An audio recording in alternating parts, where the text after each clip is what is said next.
নির্বাচনের আগে ইসলামকে রাজনীতিতে ব্যবহার করার এবং বিভিন্ন তরিকায় ব্যবহার করার রাজনৈতিক ফায়দা হাসিলের জন্য আমরা লক্ষ্য করি।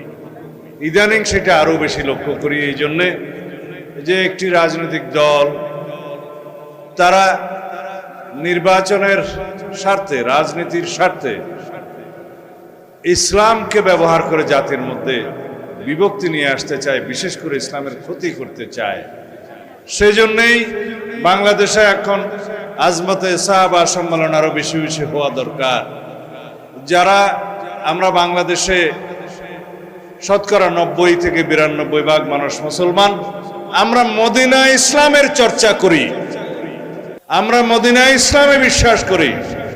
রাসূলুল্লাহ সাল্লাল্লাহু আলাইহি ওয়াসাল্লাম যে ইসলামের প্রবর্তন করে গিয়েছেন, সাহাবায়ে কেরাম যে ইসলামের অনুশীলন করে গিয়েছেন, সেই ইসলামের অনুসারে আমরা